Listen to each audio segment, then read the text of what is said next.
Continuing education credits for physicians and other healthcare professionals is provided by VCU Healthcare Continuing Education. Check out cribsiders.vcuhealth.org for more information. The Cribsiders podcast is for entertainment, education, and informational purposes only. The views and statements expressed on this podcast are solely those of the host. Welcome back to the Cribsiders. Whoa, yeah. I'm Justin Burt, joined tonight by Dr. Chris the Chu Manchu and two wonderful producers, Dr. Rebecca Raymond Coulter and Dr. Sally Elliott. Team, how's it going? What is up? Hey. Sally, welcome to the show. Thank you. First episode featuring Dr. Sally Elliott. We are so excited to have you on the producer team.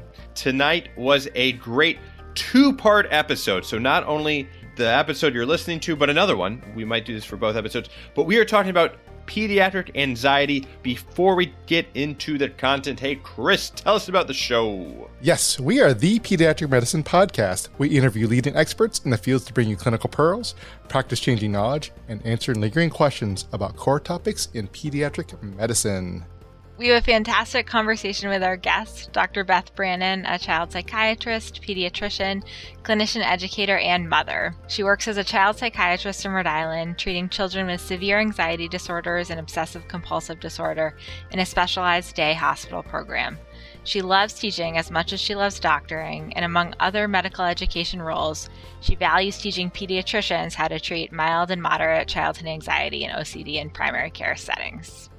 Today, Beth teaches us about the multiple forms of anxiety disorder, interesting places to find serotonin receptors. You may be surprised. Why exposure therapy is terrifying and wonderful. We learned a lot about the dialectical, and a ton about medications for anxiety disorders. Oh, I'm so looking forward to this episode. What do you think, Sally? Me too. So grab a steaming cup of anxiety, take a sip, and let's get started. Dr. Beth Brannan, we are so excited to have you. Welcome to the Cribsiders. Thank you. I'm excited to be here. We are very fortunate to have you, and I always kind of introduce that we're a very informal group. I feel like I try to tell everyone I'm informal as soon as I meet them so that there's no expectations. Because we're informal, we try to use first names. Is it fine if we call you Beth? Absolutely. Excellent. I feel like we're already old friends now, and we share a institution and now this wonderful podcasting moment. We're excited to have you and would love to get to know you a little bit better, and our listeners would love to get to know you a little bit better. Could you start by just giving a little bit of a one-liner to describe yourself and maybe a interest that you have outside of medicine? Absolutely. So this is going to be a run-on sentence, but I would say I'm an empath. I'm a mom. I'm a triple-boarded physician who believes in treating the whole child and family system whenever possible. And I am a wholehearted Brene Brown believer who knows that we need to feel, name, and experience the full range of our feelings before we can stop hurting people because we're hurt. And that being vulnerable and asking for help when we need it is courageous and can help us all connect and heal. Love it. Big Brene Brown fans on the podcast. And I was just reading something about how empaths cannot watch cringe humor movies. Correct. And that is when I felt confirmation so like that I... Three Stooges or I Love Lucy, I find those all like difficult to watch sometimes. I remember Meet the Parents was always just so a stressful hard. experience for me. Like, I totally agree. Unbelievable. Wow, what a strong start. I'm like, we're already deep in the episode at this point.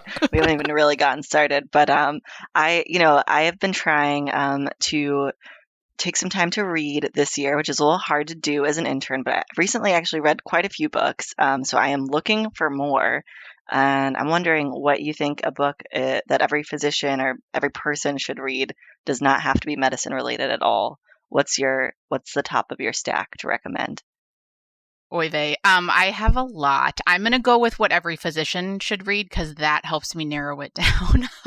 Great. And I can't even give you just one of those. But I would say for every physician, equal parts In Shock by Rana Adish, who beautifully describes why we as physicians need to face toward the uncertainty and pain of being human with our patients rather than trying to avoid it or protect our patients or ourselves from it. And then Medical Apartheid by Harriet Washington, who describes in crucial factual detail the racial atrocities perpetrated by the medical profession, past and present. Really painful to read and entirely necessary if we're going to be honest with ourselves and in turn change our system. Those are great suggestions, and we definitely have heard them from other people too. So I really encourage other people to try to check those out. I think I've not finished medical apartheid, but it's one that I'm making my way through. So my question is, what is the best, you've already dropped a bunch of good pearls on us, but what's the best advice you've ever received either as a learner or as a teacher or even just during your career? I don't know if I have a single piece of best advice per se, but my dear friend and colleague, Dr. Andrea Gold, who I work with, she's a psychologist in the program I work in, and she has spent the last 3 or 4 years that we've worked together teaching me about and modeling how to embrace the constant dialectics in life. So for those not familiar, a dialectic is sort of two seemingly opposing realities being true at the same time. And being able to hold those simultaneously without making one or the other have to be true or primary over the other. And the way I sort of think of it is it's both and, not either or. And that's pretty radical in medicine and life, at least in my experience. And so I think that trying to embrace the dialectics and see the dialectics and lean into those in medicine, not just as a doctor, but also as a medical educator and a parent and someone who works in teams, has been probably the most life-changing frame, even if not piece of advice. This is, I've recently kind of become more aware of this concept as well. And there's an app on the phone called Bloom, which is like one of these electronic CBT therapy type apps. That's very cool and highly recommend. In part, it's also very educational. And I remember learning about this kind of acceptance acceptance plus, and talking about it with my partner, who is a psychologist, who then explained to me that is like the foundation of an entire school of psychological thought. But it was fascinating, and I think is a really important way to say that like medicine is hard and fulfilling, or that there's a lot of dual truth throughout all of training and practice. Great. So let's this is exciting. Let's get into it. Let's dive into some content. And Becca, why don't you start us off? All right. So we are at Kashlak Children's Hospital Outpatient Pediatric Clinic. And Anita is an 8-year-old patient who comes to the clinic for a well child visit. We'll pretend you're in primary care here, Beth. And she is in 3rd grade. And her parents expressed concern that she, quote, seems to be worried about everything, from being afraid of the dark to worrying about her homework to worrying if she's liked by her friends at school. They're at the appointment, they're asking you, is this normal? And how concerned should they be? So I guess just to kind of start with the case, what is anxiety? Like, how do you define it? And how much anxiety is normal? Absolutely. And this is a really typical case that a pediatrician or somebody might see. And I think the thing I want to be clear about and kind of frame this is anxiety as a feeling, as an emotion itself is totally normal. And when we think about what that means, it's sort of it's an adaptive, time-limited response that actually has a lot of life-saving qualities, right? And it tells us if there's something that we need to change that we're doing to prevent getting harmed or lessen the harm that we might have. And that's good. We want that. When it's not normal, or what we might call when it's a disorder, is when it's excessive for the situation, right? Which takes some amount of judgment of what appropriate for the situation would be. When it's persistent, like when it doesn't go away, when it's not transient, and when it leads to impairment in functioning. And so, I would have to ask lots more questions of Anita and her parents to understand, is this normal or is this not? Because a lot depends on context, a lot depends on how it's impairing functioning, a lot depends on how developmentally, this child has been growing and changing over time. So I need to know more. Yeah, definitely. And I really like how you separate the feeling from what we would kind of think about as like an anxiety disorder and sort of the way that we medicalize it. Aside from the feeling of anxiety, which might be part of an anxiety disorder, what are some other common signs and symptoms of an anxiety disorder? Right. So anxiety can have symptom clusters. So you can have feeling and emotion symptoms of anxiety. You can have cognitive symptoms of anxiety, and you can have physical symptoms of anxiety. And I would say for most children, 1 or 2 might be primary, although the second or third might be under there too, just not quite as prominent. So the cognitive symptoms are the worry thoughts, right? So Anita's worried about, what if I don't do my homework correctly? Or, what if a bear comes and gets me in the dark, right? So those are the actual worry thoughts. Those are the cognitive symptoms. The emotional or feeling symptoms are the feelings of fear or unease, or sort of, I feel scared. I feel grossed out. I feel, anything like that. And then the physical symptoms are the things that many people will call like anxiety attacks or panic attacks, oftentimes describe some of the physical symptoms of anxiety, which doesn't have to be an attack form, but heart racing, breathing fast, feeling short of breath, feeling shaky or sweaty, tense or on edge, headache, stomach ache. So any of those things can exist together for a given child with a particular type of anxiety disorder, or it may be one that's primary over the others. And I would love to follow up on that, because I think in this case, we're already going down the anxiety path, though I feel like a lot of times I have patients who present as a pediatric patient with persistent stomach pain or daily headaches, or a symptom that I have, let's say, ruled out or feel comfortable saying that this is probably not a organic gastroenteritis or primary neurological disorder causing the headaches. And I'm at least thinking that it is possibly related to an underlying anxiety or mood disorder. Are there common presenting symptoms in pediatrics for anxiety? Are there ways that you would help us kind of tease out when some of these symptoms or patterns are related to a underlying anxiety disorder?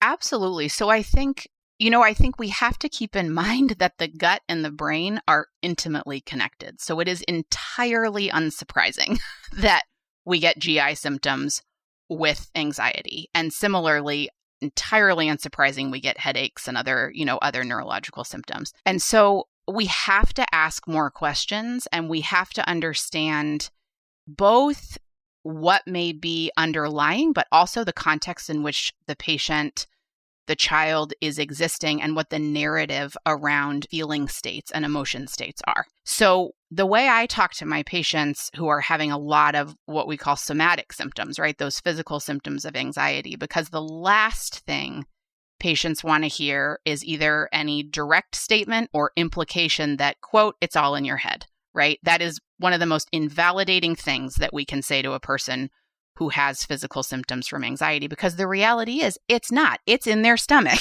They are having pain in their stomach. They are having nausea. They're having, heartburn type symptoms. Those are very real, and they are occurring in the body area that they're saying they're occurring in. We're just talking about different causes and different exacerbating factors. And so when I talk to families and kids, I talk a lot about the connection between the brain and the GI tract. I talk about the fact that 80% of our serotonin receptors are in our GI tract. So it makes lots of sense why we feel anxiety physically in our GI systems, and why medicines affect the GI system when you take them for anxiety. And then we talk about, we know it's real, we know you're feeling it, and because we think that it's related to your nervous system and this anxiety process, we're going to treat it differently than you might treat gastroenteritis, right? But it's no different in terms of the symptoms you're having. That's a great pearl, the 80% serotonin receptors in the gut. I never knew that. And that's fascinating. And as you mentioned, that made sense of the GI issues with SSRIs. And that's great. So my question is, when you're telling us about some of these signs and symptoms and how they may present differently in different patients, do we see a difference in, say, younger children, especially if they're unable to verbalize things well, or even some of our kids who are, like, say, somewhere in the autism spectrum disorder, in the spectrum where they can't express themselves? What types of differences do we see in some of those cases? Right. So absolutely, if kids don't have the language for emotion-focused experiences, they're going to express them in whatever they do have the language for, right? And that could be developmental. That could be related to having, autism or some other sort of, atypical neurodevelopment in some way, or, being more neurodiverse. At the same time, though, you don't have to be a young child or a child on the autism spectrum to not have emotion-focused vocabulary. And so, I think that it is more important, I think, for us to understand an individual child's context around emotions and the experience of emotions and the language and the vocabulary and the emotional expression of the family than it is any particular age or other, element of neurodiversity. And generally speaking, right, a 4 or 5-year-old may have different emotion-focused vocabulary than a 12 or 13-year-old, generally speaking. But for any given 12 or 13-year-old, I can tell you certainly, I've worked with many, many teenagers who similarly have not grown up with a lot of emotion-focused vocabulary and so may still express symptoms of anxiety more physically or cognitively than they do emotionally. And so I would love to hear how an expert like yourself tries to get into that. You mentioned that, would need to ask more questions about Anita's anxiety to really understand if it's disordered or to understand their emotional expression. For a patient that's in front of you that you're thinking, the spider sense is going off, that this is likely some type of anxiety. How do you assess a patient for anxiety? What are the questions that you're asking, tools that you're using, or something to kind of make the diagnosis, this person likely has a generalized anxiety disorder? So if we're talking about generalized anxiety disorder as a specific disorder, that would be a certain set of questions. But before I go down that road, I'm thinking broadly about any anxiety disorder or any disorder that has anxiety as a component. So obsessive compulsive disorder, post-traumatic stress disorder, other things that are no longer technically considered anxiety disorders in the DSM-5, but still involve anxiety as a pretty prominent emotional experience. So I sort of think of it as being kind of an anthropologist and going on a bit of a exploration with the patient, because two patients can have identical behaviors that are caused by two totally different core fears. And if you don't know the core fear, you're going to really struggle to appropriately respond and treat the anxiety disorder that child has. And so the approach I take is one of curiosity. And what I mean by that is sort of starting very wide and then narrowing down, or taking kind of a downward arrow technique. And so if a family comes in saying, my child, like in this case, my child, has worries about doing homework. My child has worries about the dark. I might first just say, okay, tell me more. Like when did you start noticing this? Tell me the whole range of worries that she has. And then say, okay, if, let's say, for example, they're saying, yeah, she's just really worried about going to school, right? So, okay, so tell me what happens. What does that look like? What does it look like when you try to take her to school? Share additional information. Okay, and then if you have to walk her up to the front of the school building where all the other kids are able to kind of get out of the car and run in the door and you're needing to walk her up, then what happens? Or if you don't walk her up, if there's been a day where you haven't been able to, then what happens, right? You're really trying to map out both the external kind of outward facing behavior, and then you're trying to turn to the child in a developmentally appropriate way and saying, what might happen if you didn't do it that way? What might happen if your caregiver didn't walk you up to the front door? Or that day when they couldn't, what did you think might happen, right? What were you feeling in your body? What were you thinking could happen? What were you feeling scared of? And you gradually work your way down. There are, I had an experience on an airplane 2 weeks ago coming back from vacation where, an older elementary school age boy started crying and screaming as the plane was getting ready to push back from the gate. And he was sitting about 2 rows ahead of me and sobbing, just saying, Dad, I can't do it. Dad, I can't do it. I have to get off the plane. And the flight attendants rushed over and everybody assumed that he was afraid of flying. And so they were very quickly saying, oh, the captain can come back and talk to you and explain to you like how the airplane flies and that it won't crash and da-da-da-da. And he just kept like shaking his head and saying, I can't. And I went up there and I said, sorry for intruding. And, I happen to work with kids with anxiety for my job. Can I talk with you for a little bit? And we did. And it turns out he wasn't afraid of flying. He was afraid of vomiting. And he sometimes felt queasy on takeoff and landing. And he was scared that if he vomited in the plane, he couldn't get out. He couldn't escape, right? So it wasn't anything about the safety of the plane. It wasn't anything about crashing. it was about vomiting. And if we don't ask, if we don't really understand what the core fear is, we're not going to be able to respond appropriately. And can I ask an ignorant question of, in this case, this sounds like it's an emotion of anxiety around a specific issue. And so whether it's DSM criteria or not, is this a phobia of vomiting? Is this just someone's just worried and we need to be asking better questions and not make assumptions? Is this just like how to be a good empath? Or is this, something that we should be trying to include anytime with anxiety? This is part of a disorder, is figuring out the specific trigger. Yes. So trigger or core fear, like the way we think about it in anxiety treatment is core fear. What is the core fear? And so this particular type of phobia is really common in kids. It's called emetophobia, fear of vomiting. And you can have isolated emetophobia, and that could be the primary diagnosis. But you can also have emetophobia as part of obsessive compulsive disorder, and there can be a whole other range of symptoms that go along with it. You can have it as part of generalized anxiety disorder, where it is one of many fears. And so, again, you have to get the landscape, of what the array of core fears are to know first what to call it, which I guess is sort of important for communication purposes, right? To other folks, to the family and to the child and to the people treating them. But more importantly, I would argue, in order to treat it effectively, you can't design an exposure therapy plan with a child if you don't know what the core fear is. This is great. I feel like I'm already looking at an anxiety framework very differently than what I commonly do.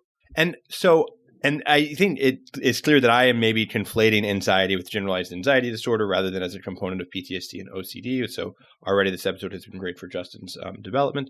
How, in your mind as a psychiatrist, are you going through these very specific heuristics of, okay, generalized anxiety? I think of, for my simple brain, I think of the GAD-7 screening form, or I think of DSM criteria for, as you mentioned, kind of persistent, causing a disorder of worry, persistent worry. For OCD, are you thinking of very specific DSM criteria? When someone presents with anxiety, are you kind of running through these possible diagnoses in your head and seeing, okay, they match this criteria, not this one? Or what's your general framework of taking anxiety and putting it into one of these anxiety disorder boxes, I guess, that make it more simple for me to keep the problem list updated? Right. I mean, I will say at this point in my career, yes, I can pretty easily in my head run through as I'm talking with a patient and family, like, okay, I'm hearing this. It could be one of these three things. Like I can go down this pathway pretty quickly, this pathway, then this pathway.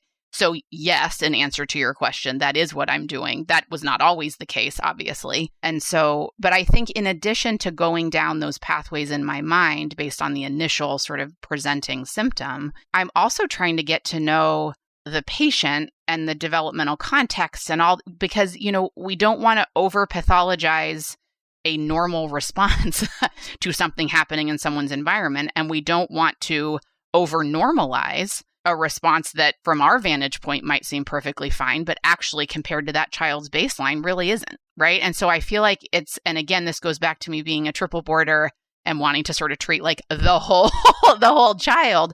I really, while I'm going down those diagnostic criteria in my mind, I'm also really trying to get to know who is this child? Who was this child before their parents or other caregivers saw something in them that made them raise this issue, right? And how far have we deviated from that child's baseline? That's a super helpful framework. I think this goes to sort of some of my next question is, you're talking about, how children have maybe deviated from their baseline. I guess my next question would be, like, what about all our other children who are coming in for the well child checks and things like that? Do we need to be screening all our children for anxiety? Do we just have to wait for the parent to be like, hey, there's something really wrong here, and then you start doing the digging? Like, how do we approach that? And should we be doing some validated tools? Are there validated tools that we should be giving questionnaires to every parent when they come in? Like, what should we do? Yes, I love that question. So first I want to say, as a triple boarder who worked in a primary care pediatrics clinic as a resident, I fully recognize that primary care doctors have the impossible task of screening for about 80 different things in one 20-minute well child visit. So that is reality, right? And we have to radically accept reality. And what primary care physicians may lack in time in one visit, I know they all try to make up for in longitudinal relationships and follow-up, right? I know that to be true. So with all of those things said, I do advocate for widespread screening in order to catch anxiety early. And the reason for that, and there are validated screening tools, which I'll mention, the reason I advocate for it, amongst all the other things that, we know that pediatricians and other primary care providers need to screen for, is because it is so common. It usually onsets in childhood. And if we don't treat it, there are so many comorbidities that can come later on in adolescence and adulthood, and it is so treatable, right? And so if we didn't have a great treatment for it, if it was really rare, and if it didn't cause a lot of problems down the line, I'd say no. In comparison to all the other things that we're asking people to screen for in primary care visits, don't worry about it. But in this case, different studies estimate different numbers, but somewhere between 10 to 20% of U.S. children will be diagnosed with an anxiety disorder, and only 20% are going to get adequate, effective treatment. And anxiety disorders are usually the first of many comorbid disorders that come over time if it's not treated. And the vast majority of children will never see a psychiatrist or a therapist. And so it really does end up being primary care providers who will see these kids. And, administering something like the SCARED or the RCAD. So the SCARED is the screen for child anxiety related disorders. The RCADS is the revised children's anxiety and depression scale. Both of those are available online in the public domain. They are not perfect by any means, but they can give you an overall picture of symptoms and impairment. And then who are we asking more questions of, right? Who are we doing that downward arrow technique with before it gets to the point where parents are noticing or caregivers are noticing a huge change in behavior and functioning. So, while that might be a hard answer, that is what I would advocate. And it sounds like those are screenings that look for multiple anxiety disorders. Correct. Is that correct? Correct. While the GAD-7, which just generalized anxiety disorder. Right. And generalized anxiety disorder is certainly one of many anxiety disorders, but there are many others that are very relevant to kids. And I would say, frankly, the other anxiety disorders are probably more readily treatable with exposure therapy. And the earlier you do that, the better, before functional impairment gets really ingrained. Generalized anxiety disorder, while sometimes thought of as sort of what anxiety is, and this is expert opinion based on my experience, this is not an evidence-based thing, but generalized anxiety disorder is one of the lesser treatable anxiety disorders with exposure therapy, which is by far the most effective component of cognitive behavioral therapy, which is the gold standard, psychotherapy for anxiety disorders. And so we want to recognize every anxiety disorder in everybody. And we especially want to recognize anxiety disorders that are really treatable if you get a child effective, rapid treatment. Exposure therapy seems wild to me, and I'm excited to dive into some treatment questions.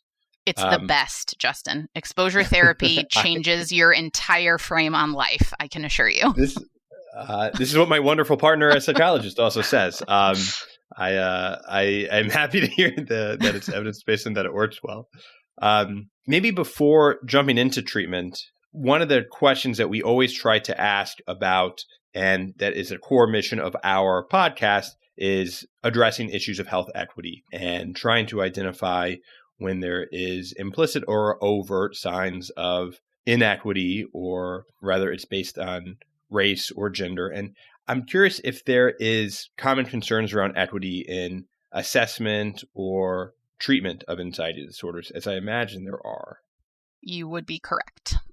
So as I already mentioned, anxiety disorders are underdiagnosed and undertreated across the board, but particularly disproportionately so in youth from minoritized racial and ethnic backgrounds. This is believed to be due to a combination of factors, as often is the case, including implicit bias on the part of clinicians, including inequitably distributed mental health resources, including spaces and structures, of our system, and a clinician population that doesn't represent our nation's demographics of youth, fewer validated assessment tools for screening and diagnosis, stigma, oppression, mental health literacy, understandable mistrust of the medical system, and lots of others. And Additionally, studies have found correlation between discrimination and oppression with symptom severity for individuals who do have anxiety disorders or OCD. Monica Williams out of Connecticut and her group, among others, have published a lot of research around mental health equity and anxiety disorders and OCD. And I strongly encourage folks to look her up and look up a number of her articles. She also has a website that that lists a lot of this. But absolutely, there's clear evidence that equity is an issue in anxiety and OCD. Just to follow up on that, do you happen to know of any kind of specific to anxiety disorders? Obviously, in terms of just mental health, inequity is unfortunately huge in our country. Do you know of any kind of targeted interventions around anxiety disorders, whether it's OCD or GAD, around kind of issues of equity or any kind of exciting things that are happening to address this, like known disparity? I would say, Monica Williams' group is working on that, among others. So yes, I think the same folks who are researching it and putting out the publications are also working on clinically changing it and changing it in the research priorities. There are others besides her. She's just sort of the best published kind of that I'm aware of. And I would say at any clinical institution that is treating children with anxiety disorders, it's incumbent upon us to do the same thing and not let it fall to all of the researchers. So I can say in the institution where I work, this is part of our clinical research and training focus, and it is a major work in progress. So we are ourselves looking at access to treatment because we know that intensive exposure-based therapy for individuals and family therapy for families will definitely change the trajectory of a child with anxiety's course. And we also know that families cannot access us because we do not have public transportation that comes to our hospital. We are a program that involves 5 days a week of care and a heavy family involvement in bringing children to and from. It involves home visits, letting people into your home who you don't know and come to know over the 2 to 3 months that your child's there. And that is just rife with complications for families from both socioeconomic and racially and ethnically minoritized backgrounds. So it is everything from the very structure of how we run our program up through the clinicians that we have in our program, and we are looking at all of it. And the research arm of our group is actively, with some of their research studies, investigating ways to increase access and have exposure therapy delivered by bachelor's level staff, called exposure coaches, rather than PhD or MD or DO or PsyD clinicians, both to get a bigger population of people doing this evidence-based treatment and to hopefully get a more representative group of clinicians, or exposure coaches working with kids who across the board have anxiety disorders regardless of their background. Does that answer your question?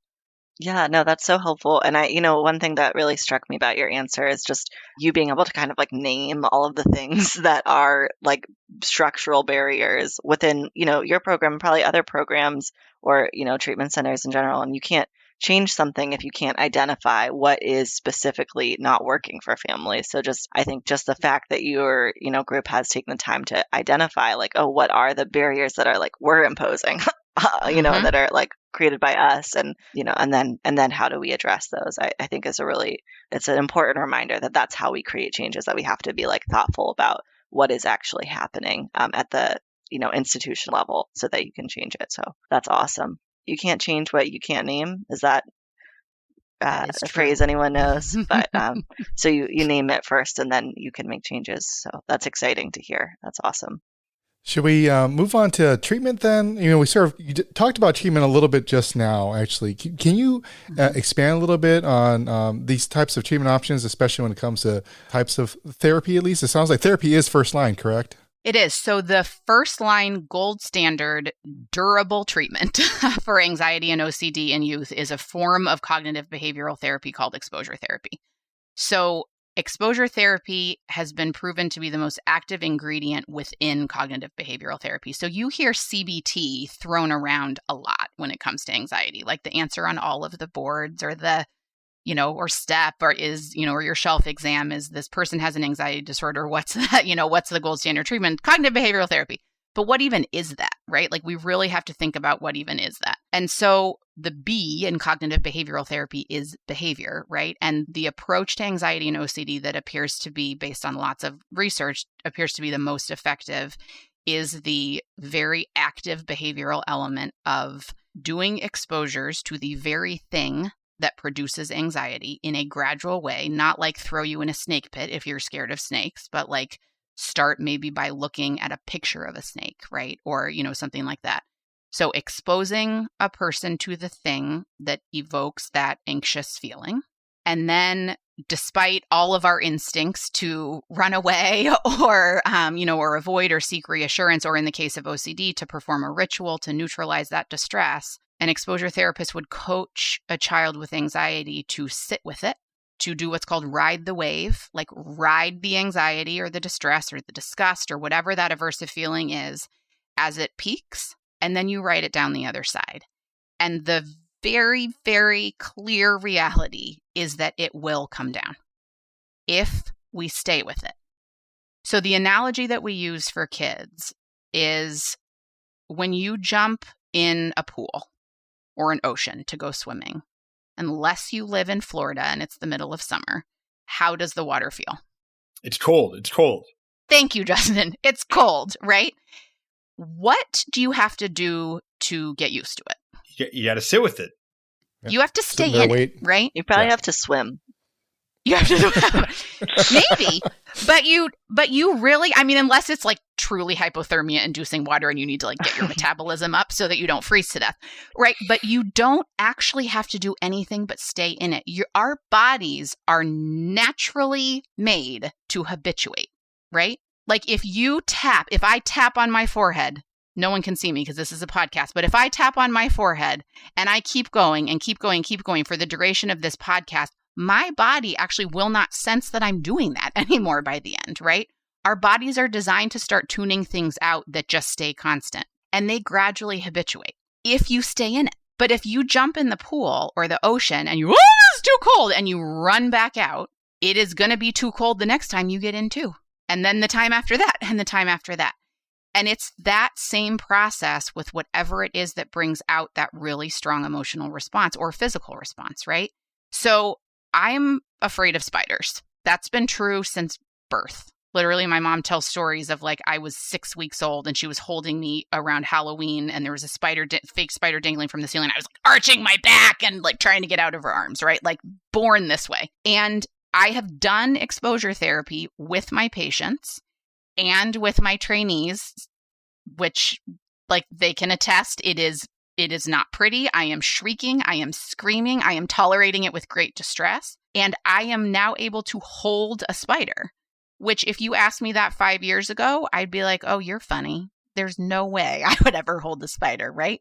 I can get through my life without needing to hold a spider. It's not that impairing. We're good. But it works. It really works. And it's really scary. It's really hard. And so we don't ask, and we can't really justifiably ask children to do this without a lot of support. But if we can support them in doing it, the degree of empowerment that can come to a child and a family when they realize this feeling is not something dangerous. It is something based in an anxiety disorder, but it is not dangerous. It won't hurt you. And you can gain power over it by leaning into it, feeling it, and letting your body habituate on its own. So that's how exposure therapy works. I think this is amazing. And it's great. This is at First Line. And I'm very happy that you have a pet spider now in my mind. I will never have a pet spider. We'll get to that step. But if let's say that I am an outstanding clinician and I acknowledge that this is an anxiety disorder and that maybe even I acknowledge that there's a ritual that is associated with OCD or that it's a specific phobia or that there's something, that there is a core fear that could be addressed.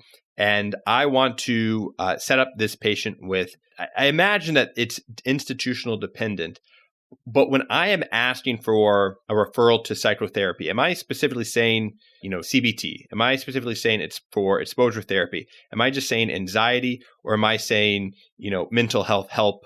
and, washing my hands. Obviously, that's not the right answer, but I recognize, it's a challenge to make sure that people are being set up with a provider that's trained in this specific modality. Is this universal? Is every single psychotherapist going to be familiar with exposure therapy and able to offer that? How can I best set up my patient for success? I love that question. And the short answer is no, every single mental health professional will not be equipped to do exposure therapy.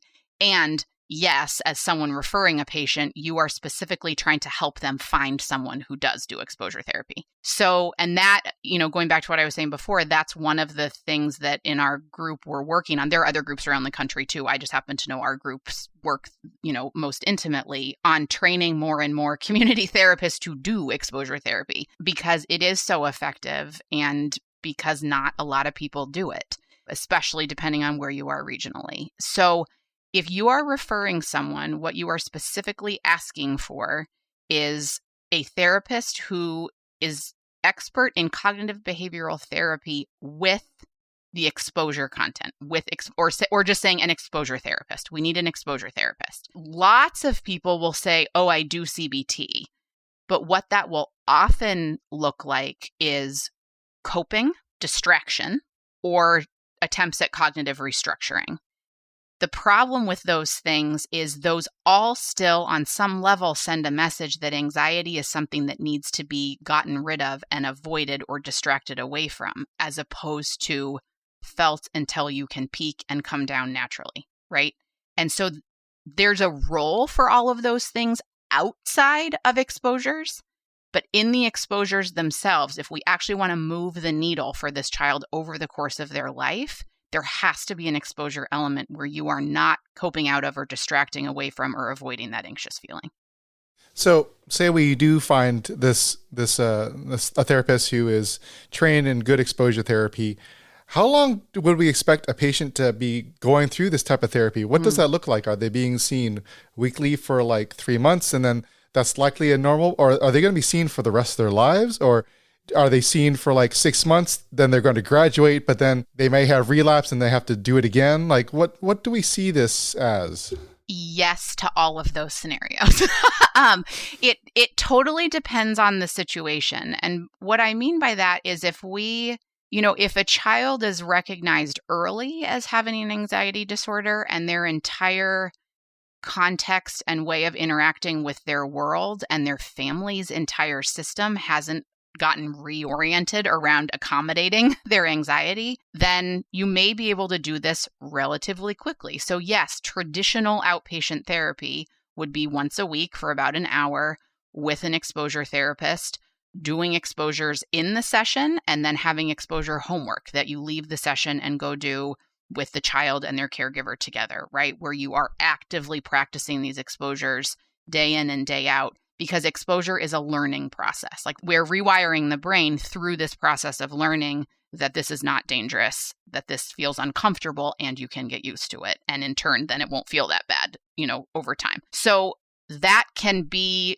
we've had some children who they really latch on to the frame and their families are like right on board and they make necessary changes fairly quickly. And yes, we can see really great results in a matter of a few months of once a week therapy. At the same time, on the other end of that spectrum are kids who, for nobody's fault, have had these symptoms for long enough or they came on strongly enough that their entire world got reoriented around fear and avoidance or ritualizing or whatever it may be. And their families, through what a mentor of mine call errors of kindness, right? Like as parents or caregivers of children, when our children are distressed, like we want nothing more than to make them feel better, right? Like when my 6-year-old daughter is sobbing, I want to go scoop her up and reassure her about whatever it is, right? Like that is a natural parental response. The problem is an anxiety disorder sort of hijacks that natural response and gives that response to things that really aren't dangerous. But for all the world to that child, it feels like they are.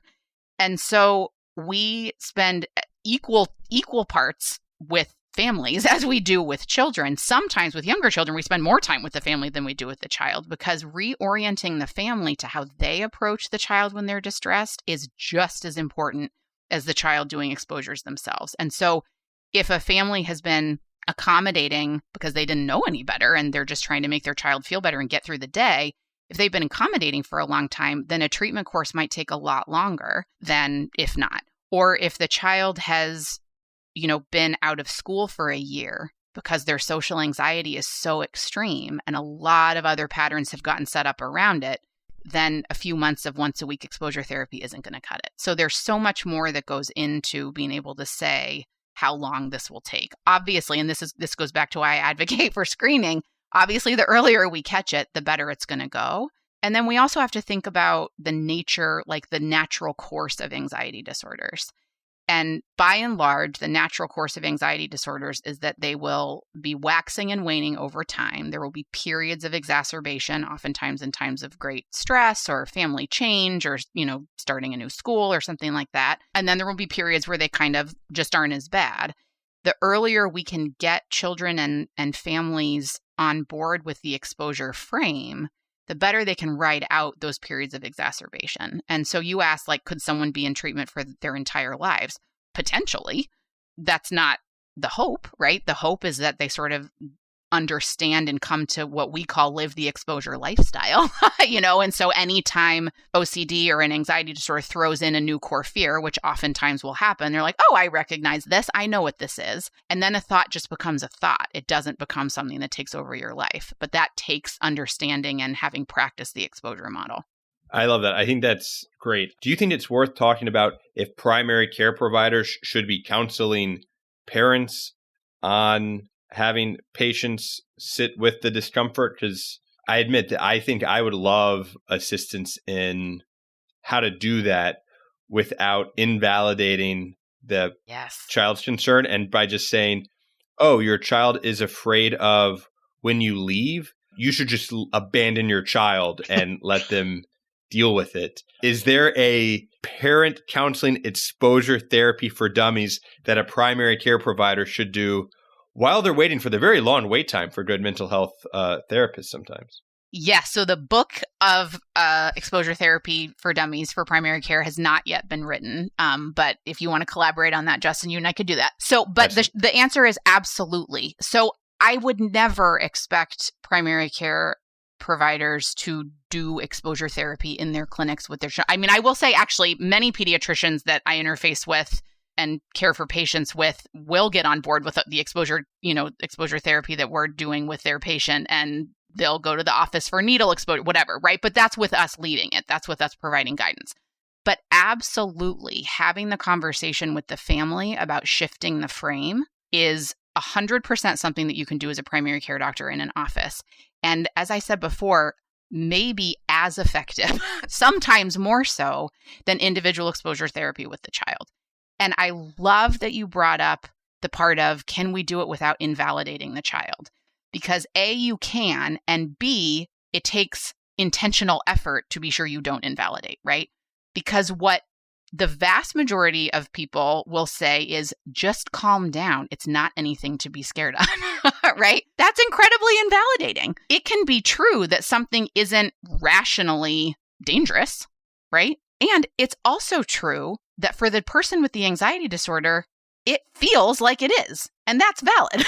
Like the feeling is valid. So you validate the valid, right? You validate the emotional experience that the child is having because that is their emotional experience. It is not up to anyone else to say what it is, right? That is it. You can validate the valid, which is the emotional experience, while supporting and holding the frame of both and, right?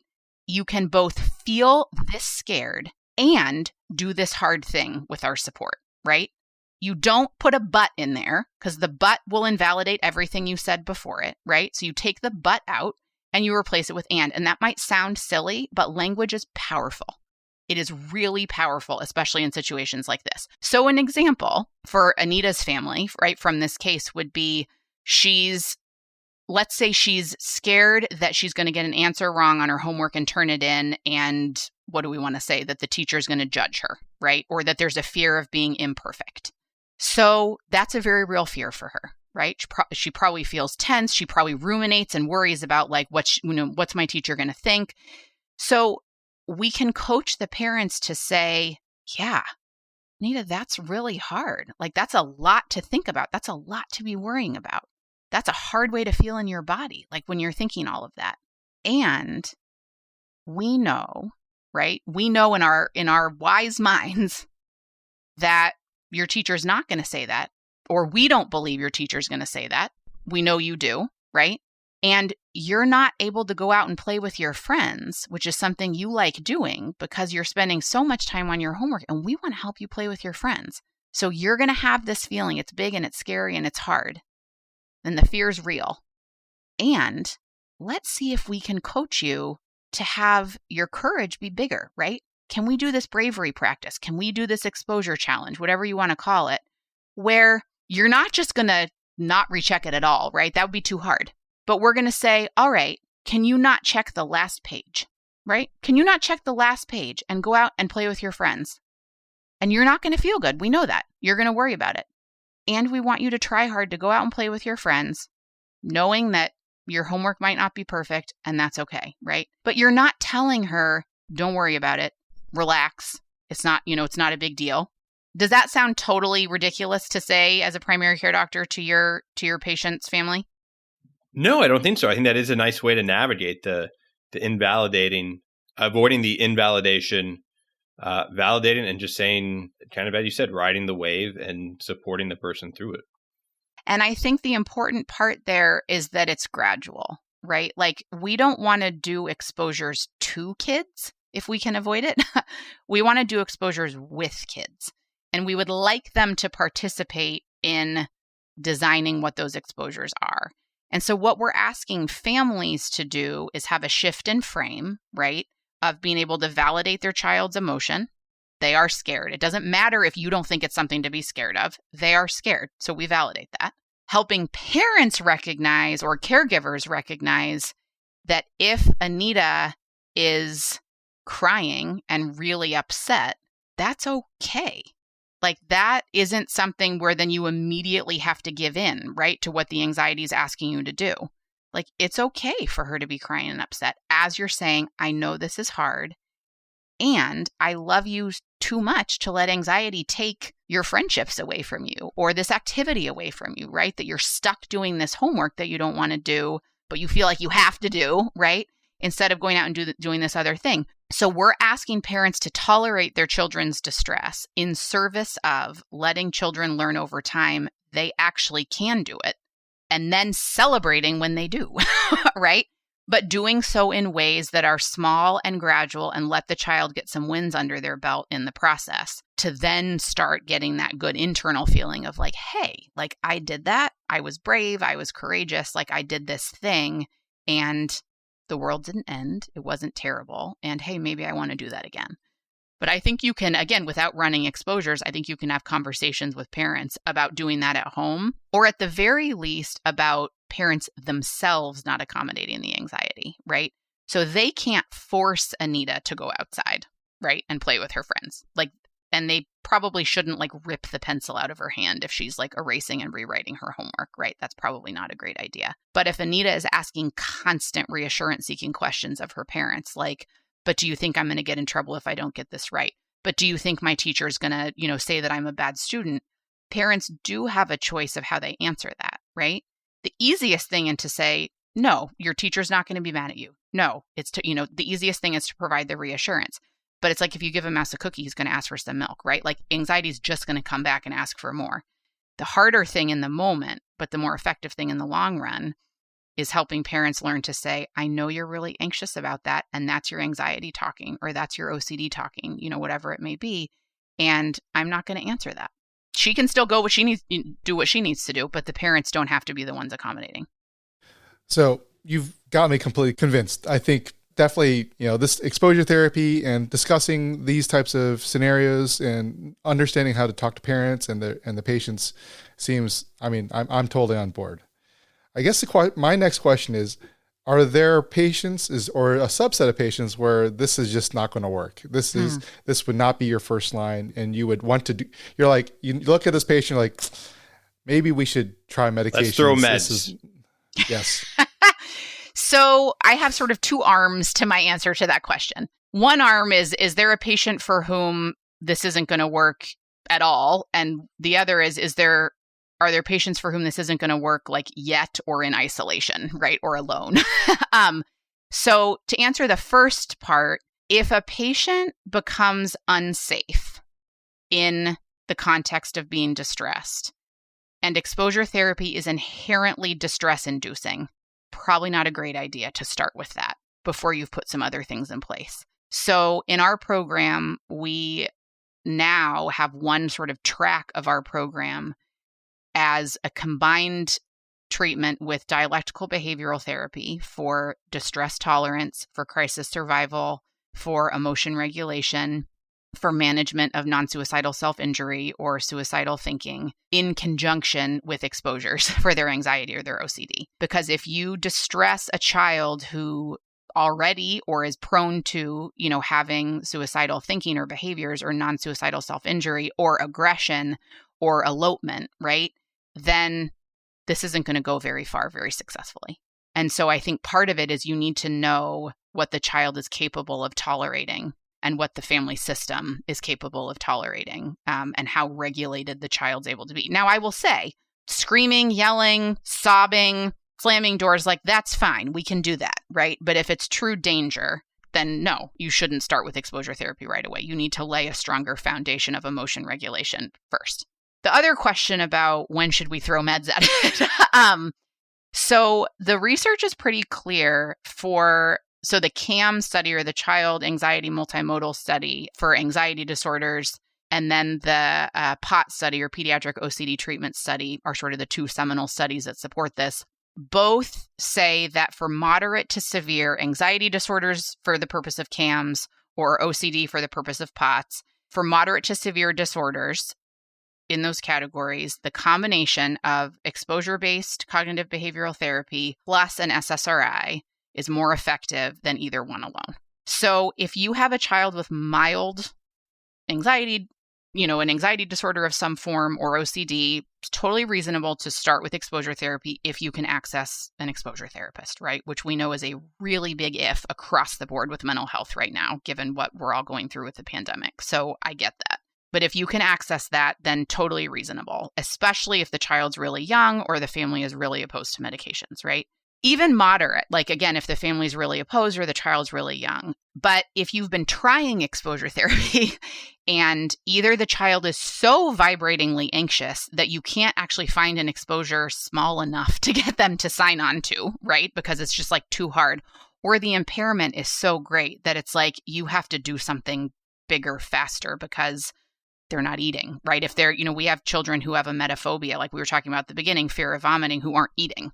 You can't wait around for months for exposure therapy to work by itself, right? So if it's moderate to severe illness and you've either tried exposure therapy and it hasn't gone very far, or you have functional impairment where you're thinking like, I don't know how long we can wait, it makes sense to concurrently start an SSRI alongside the exposure therapy. Similarly, if you are in a region that really doesn't have exposure therapists and all you have at your disposal is medication, SSRIs have some efficacy in and of themselves. Like that is true. And so don't not start it just because you don't have access to therapy. With that said, medications for OCD and anxiety are really tools in the toolbox. They are not the answer. The way I think of them and the way I explain them to the families of the children that I treat is, a medication can help reduce the background baseline level of anxiety, or it can take the edge off, or it can bring things down to a level where you are capable of approaching the exposures and doing them and engaging in the learning process, right?